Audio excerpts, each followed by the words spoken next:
If, by chance, on a moonlit night, you should be walking on Ballard Road in Appleton by the east boundary of St. Joseph's Cemetery, and perhaps you see in the graveyard a well-dressed young man playing a ukulele in a way that can only be described as otherworldly, and that man stops playing, slowly turns toward you, and then disappears. Don't be afraid.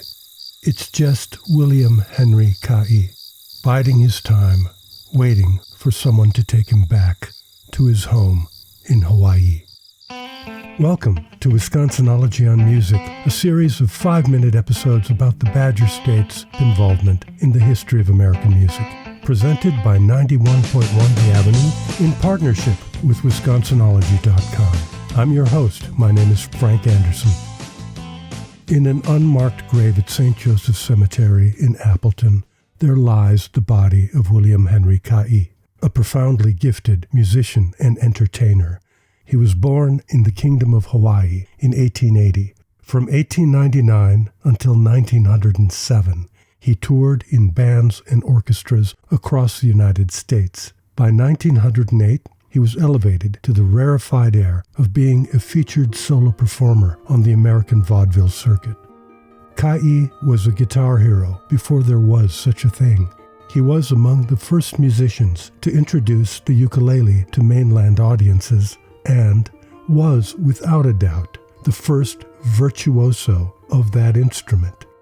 William Heid arrived in Appleton in early October 1908. He was booked for a week of shows at the Bijou Theater. His act was brilliant. Surrounded by a wide array of stringed instruments, he would sing, tell stories, and perform the music of his homeland in front of a giant screen upon which a changing series of hand-tinted glass slides were projected. After a successful run at the Bijou, Heid decided to remain in Appleton in order to rehearse a modified version of his show. On Friday, October 23rd, he finished afternoon rehearsals and was returning to his rented room on Atlantic Street. As he approached the railroad tracks on the corner of Bates and Appleton Streets, Heid was stopped by a long freight train.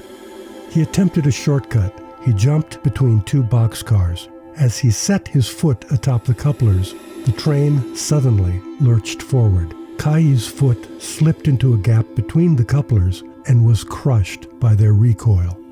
Nearby pedestrians rushed to his aid. He was conveyed to St. Elizabeth Hospital, where 4 toes were amputated from his injured foot. The surgery went well, and Heid was, for a while, upbeat. However, early in the morning of October 27th, he began to cough blood. By 4:30 a.m., he was dead. Heid had made many friends in Appleton, and his funeral was well attended. The grave was not marked with a headstone, as his burial was thought to be temporary.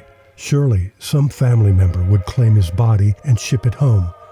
In November, Heid's brother, George Heid, the High Deputy Sheriff of the Territory of Hawaii, sent a letter of inquiry to the Appleton Police Department. More information was learned. Heid's parents died when he was a small boy, and he was raised by his grandmother.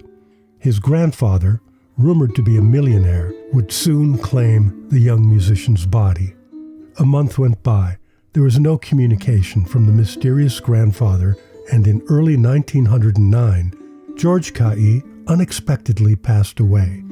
In the years that followed, visiting performers would ask to see his grave. And then, the gravesite of William H. Heid was soon forgotten. In 1912, Hawaiian music and culture became a national craze. Hawaiian musicians now flooded the mainland and filled every theater circuit across the United States. For all of this great success, William Henry Heid played the role of a pioneer. As one reviewer noted, W.H. Heid, a soloist on mandolin, various guitars, and the flute, is a genius. Never before has such guitar playing been heard.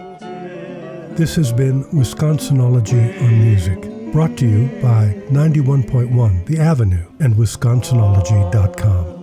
Until next time, I'm Frank Anderson.